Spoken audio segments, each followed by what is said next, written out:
que aconteceram hoje, como é que o senhor avalia, portanto, essas escolhas?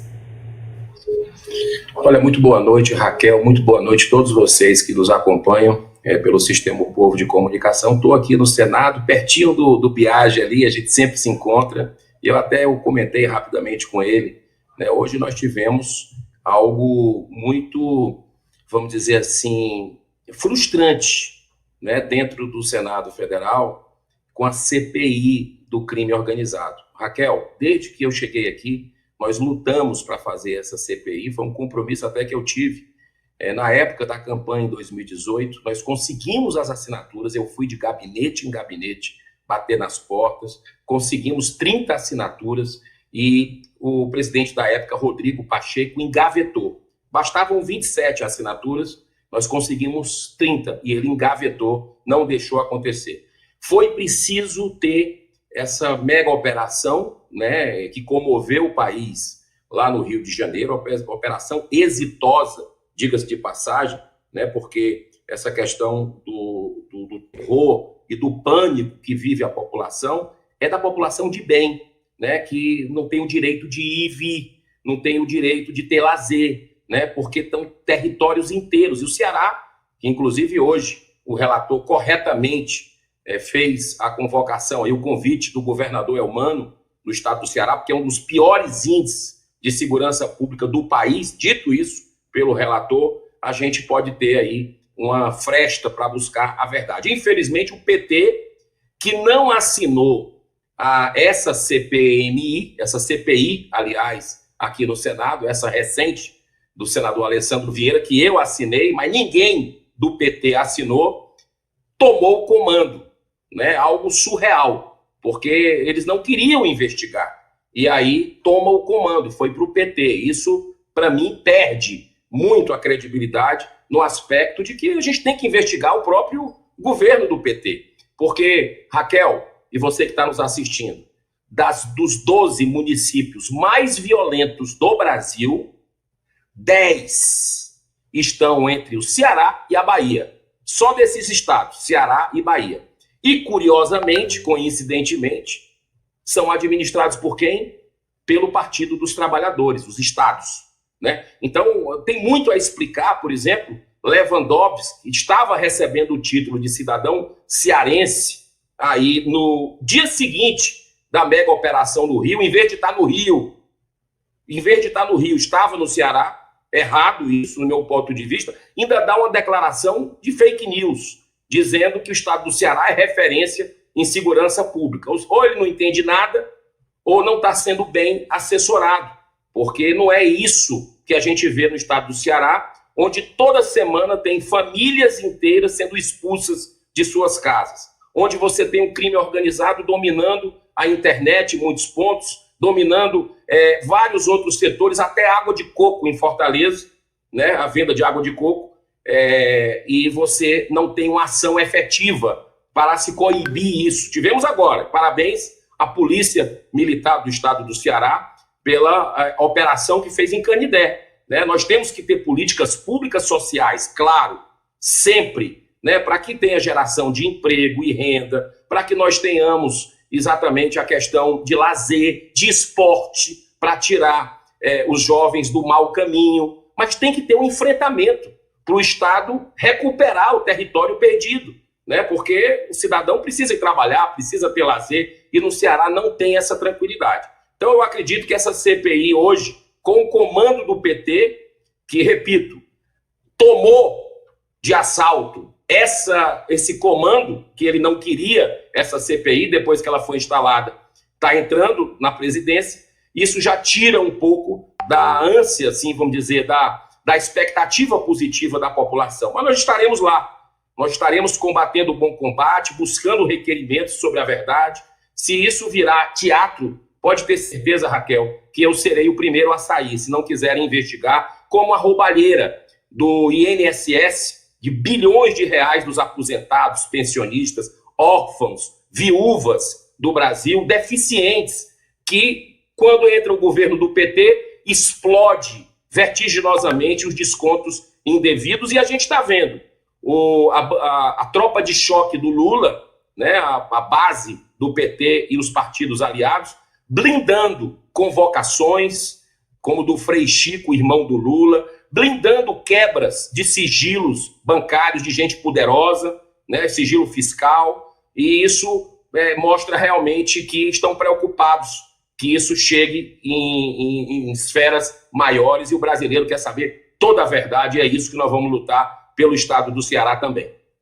Sobre expectativas para as próximas etapas, digamos assim, da CPI, o senhor imagina que podem ser convocados também outros gestores municipais, prefeitos e até pessoas que tenham ali algum envolvimento ou, enfim, que sejam suspeitas aí dentro dessa articulação dessas organizações criminosas? Como é que vocês estão estudando e se preparando para isso, né?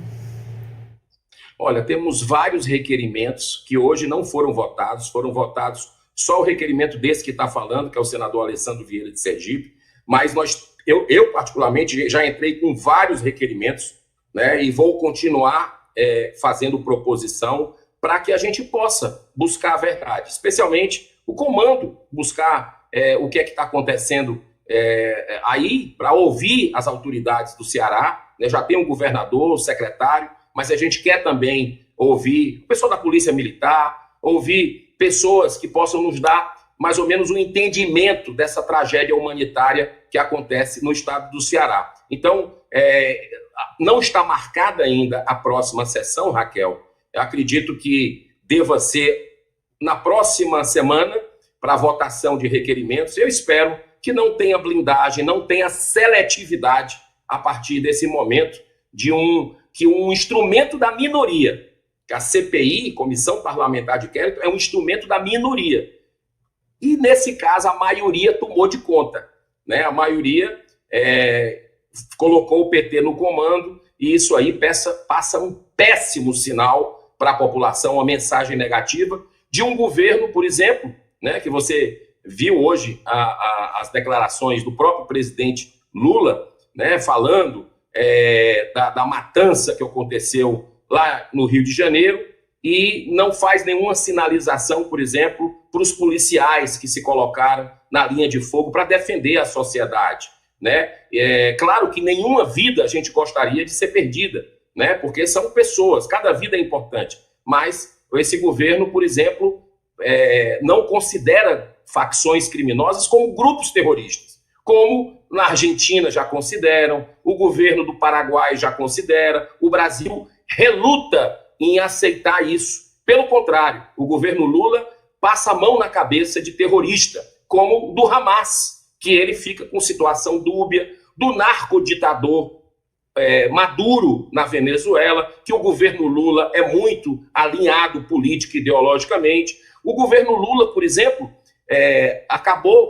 vetou uma lei que nós aprovamos do fim da saidinha temporária, né? E a gente teve que derrubar o veto do Lula, porque o Lula vetou, queria que continuasse essas saidinhas que tantas tragédias já trouxeram para o cidadão de bem. Então, é muito claro, separação do joio do trigo, do aspecto de quem quer realmente enfrentar a criminalidade, investindo em inteligência, né? Não fazendo concessões, e que aqueles que realmente preferem fazer vista grossa, é o que a gente está vendo, infelizmente, no governo humano do PT no estado do Ceará.